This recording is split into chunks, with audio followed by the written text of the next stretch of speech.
Very good morning to all. In this lecture, we will discuss relation between time period t and frequency of wave small f. या दोघांमध्ये काय relation आहे हे आपण पाहूया. हे लेक्चर खूप छोटा असेल. तर पहा, लेट टी काय आहे? T be time period, F be frequency of wave. जर तुम्हाला याच्या अगोदरचे दोन लेक्चर म्हणजेच टाइम पिरियड म्हणजे काय आणि फ्रिक्वेन्सी म्हणजे काय हे समजलं असेल तर हे लेक्चर तुमच्यासाठी एकदम 4-5 मिनिटाचं असेल. तर पहा, now we know what is time period. इथे दाखवण्याचा प्रयत्न करतो.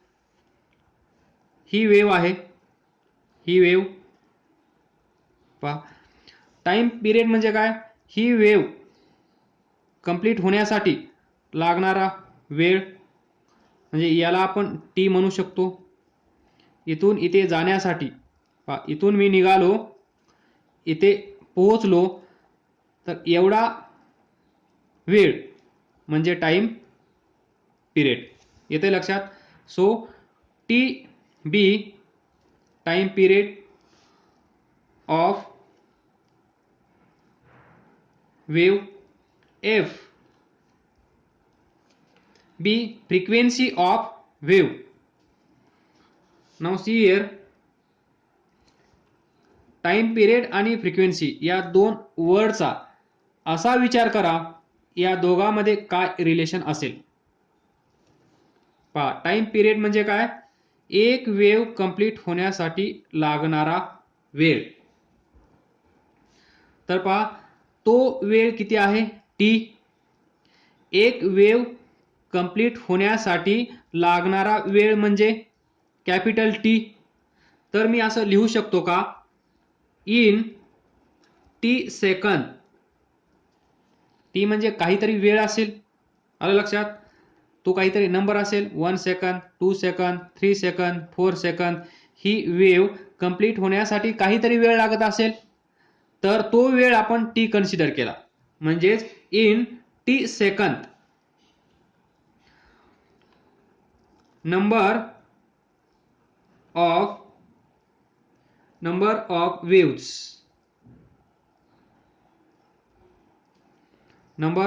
Waves produce.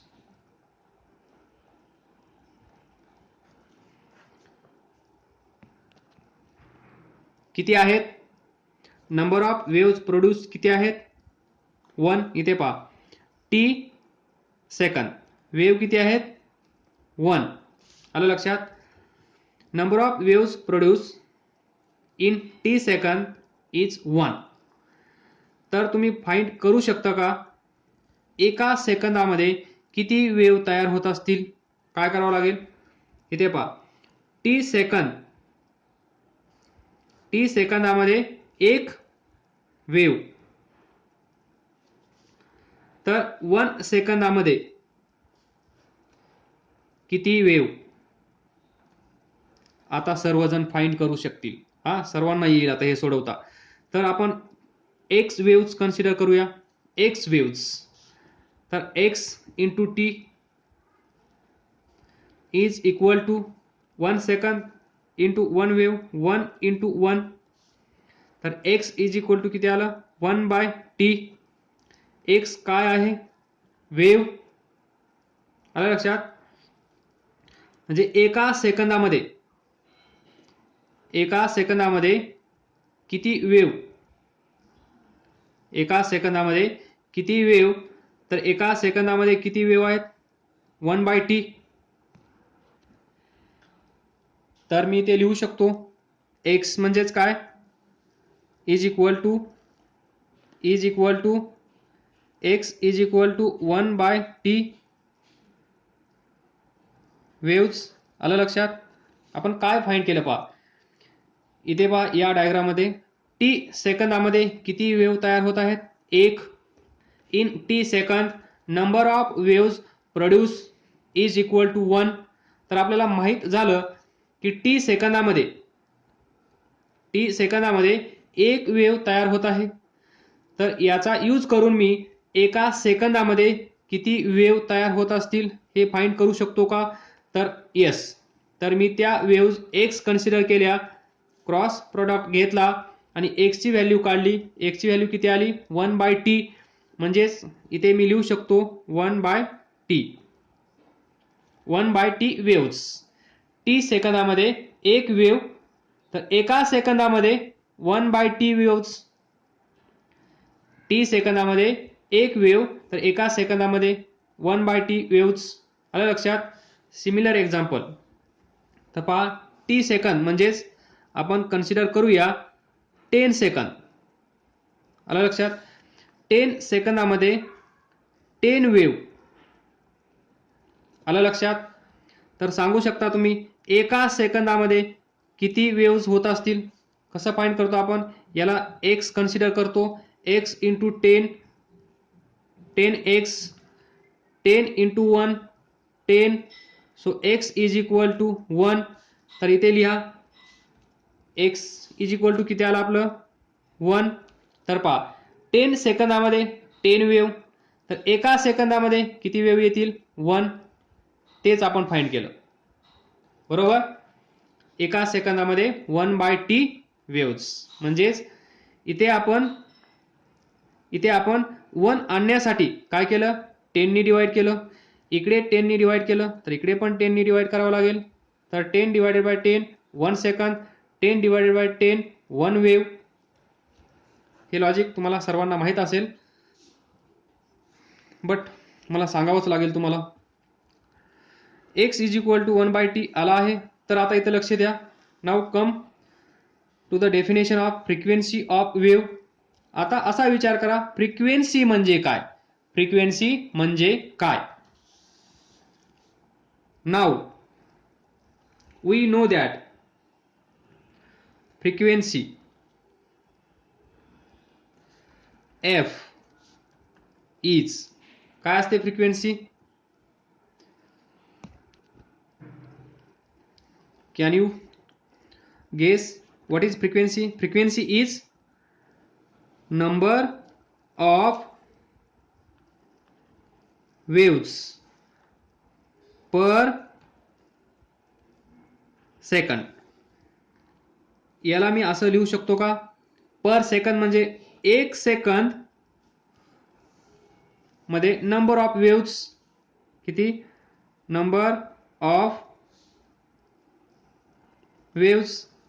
एका सेकंदामध्ये किती वेव्स? आपण पाहिलं एका सेकंदामध्ये 10 वेव्ह असतील तर त्याची फ्रिक्वेन्सी काय असते? 10 हर्ट्ज. एका सेकंदामध्ये 2 वेव्स तयार होत असतील तर 2 हर्ट्ज. एका सेकंदामध्ये 100 सायकल्स होत असतील, 100 व्हायब्रेशन्स होत असतील, तर आपण त्याला काय म्हणतो? 100 हर्ट्ज. तर पहा एका सेकंदामध्ये नंबर ऑफ वेव्स. तर याला स्टार म्हणा, याला डबल स्टार म्हणा, याला ट्रिपल म्हणा, याला डबल म्हणा. तर या दोघाकडे पहा. एका सेकंदामध्ये 1/t वेव्स. एका सेकंदामध्ये number of waves by definition number of waves. Number of waves म्हणजेच काय असतो? 10, 2, 100. यालाच मी असं लिहू शकतो 1 सेकंद म्हणजेच एफ. Number of waves. एका सेकंदामध्ये एवढ्या वेव्स होत असतील तर त्यालाच आपण काय म्हणतो? Frequency F. तर मग मी याला लिहू शकतो का? नंबर ऑफ वेव्स म्हणजेच एफ. कारण इथे एफ म्हणजे किती आहे? 10. इथे एफ म्हणजे किती आहे? 2. इथे एफ ची व्हॅल्यू किती आहे? 100. तर इथे पहा 1 second 1 second 1 second 1 second 1 second. तर राईट साईडला पहा 10 म्हणजेच एफ, 2 म्हणजेच एफ, 100 म्हणजेच एफ. मग नंबर ऑफ वेव्स, नंबर माहित नाही आपल्याला, बस इथे नंबर माहित नाही 100 आहे की 1000 आहे की 1 लाख आहे की 1 करोड आहे हा नंबर माहीत नाहीये. त्याला मग आपण जनरल नोटेशन दिलेलं आहे एफ म्हणजेच नंबर ऑफ वेव्स म्हणजेच एफ. तर पहा इथे आता 1 second 1/t waves, 1 second F waves, F waves या दोन्ही इक्वेशनच्या लेफ्ट साइड पहा 1 सेकंद 1 सेकंद. तर राईट साइड पण सेम असायला पाहिजेत म्हणून आपण असं लिहू शकतो F waves is equal to 1/t waves.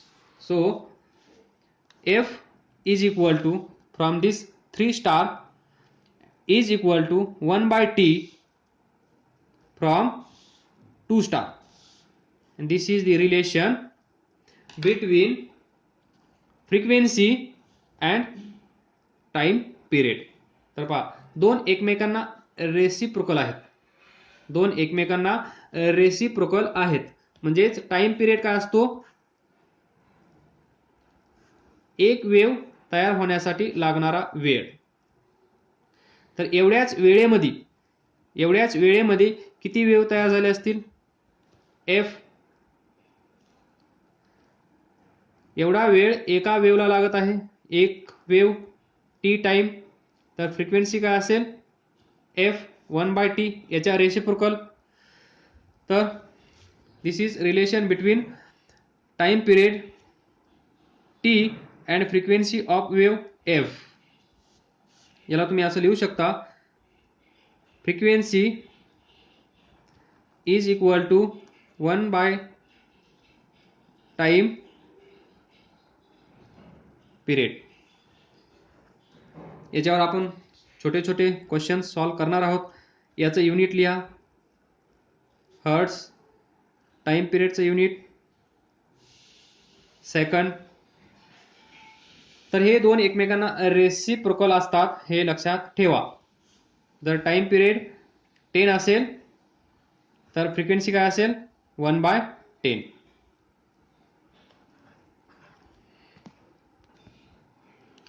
Next velocity of wave, the characteristics, last characteristics of sound wave, that is velocity of wave. It is denoted by letter v. Unit velocity म्हणल्यानंतर माहित असेल metre per second. Definition पाहायची, the distance travelled by wave, distance travel by wave. अर्थ कळत असेल आता तुम्हाला. Distance travel by body जसं असतं तसंच distance travel by wave in 1 second is called as velocity of wave or speed of wave. Velocity of wave or speed of wave, that is distance traveled by wave. ही वेव्ह आहे, distance travelled by wave in 1 second. एका सेकंदामध्ये ही वेव्ह किती distance travel करते त्याला आपण म्हणतो velocity of wave. तर पहा रिलेशन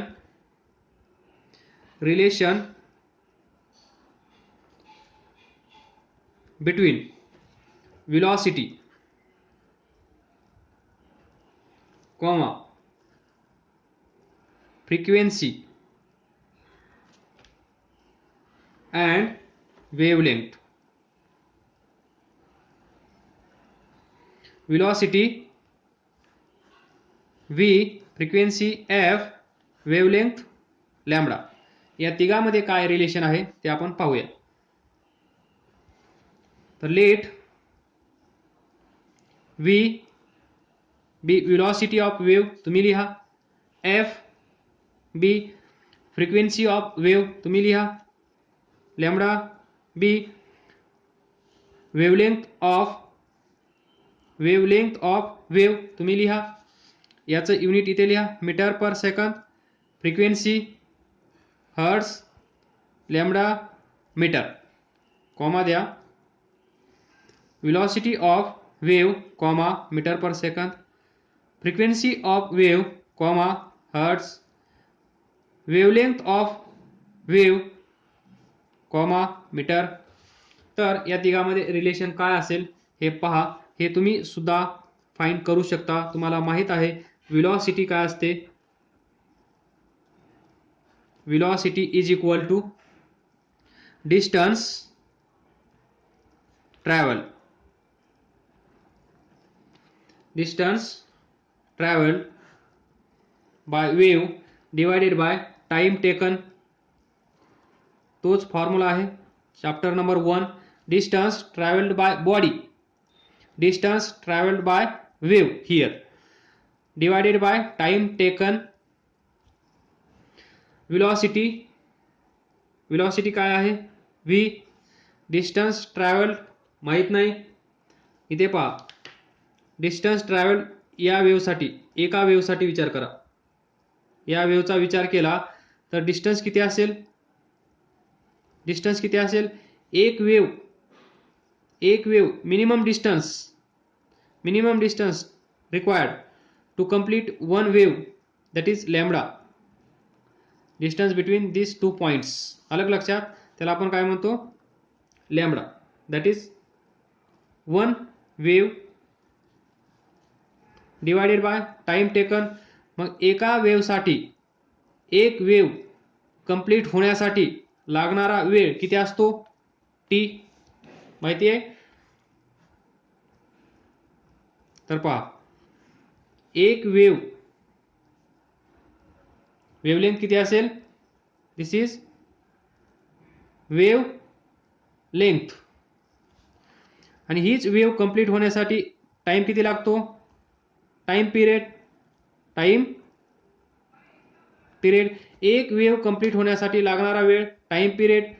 आणि एक वेव जेव्हा कंप्लीट होते तेव्हा जे मिनिमम डिस्टन्स असतं ही वेव कंप्लीट होण्यासाठी लागणारं ते डिस्टन्स, हे डिस्टन्स म्हणजे वेव लेंथ.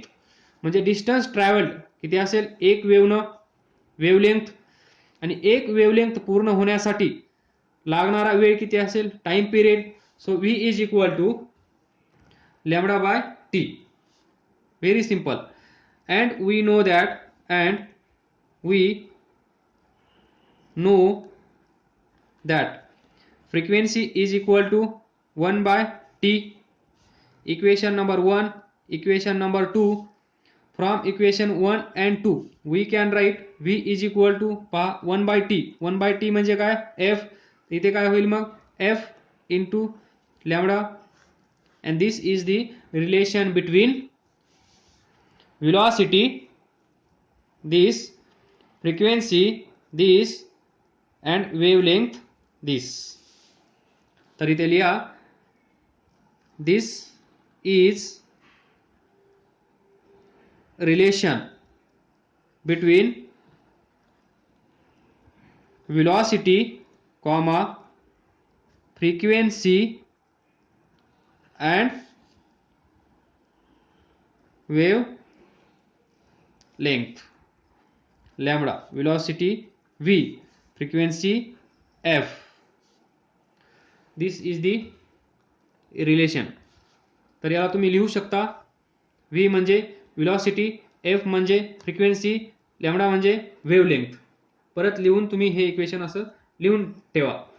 तर पहा ही जी velocity आहे, velocity or speed of this wave in that medium is equal to काय आहे product of frequency and wavelength. म्हणजे हे जर मीडियम असेल, इथे एअर पार्टिकल्स असतील, तर इथे जर वेव्ह असेल दिस वेव्ह, तर या वेव्हचा स्पीड किती असेल, ही फ्रिक्वेन्सी म्हणजेच एका सेकंदामध्ये किती वेव्ह तयार होत आहेत हे पाहायचं, इनटू एका वेवलेंथ. तर तुम्हाला माहीतच आहे वेवलेंथ म्हणजे ते डिस्टन्स, त्यांनी त्याला मल्टिप्लाय करायचं, तुम्हाला भेटेल या वेव्हचा स्पीड.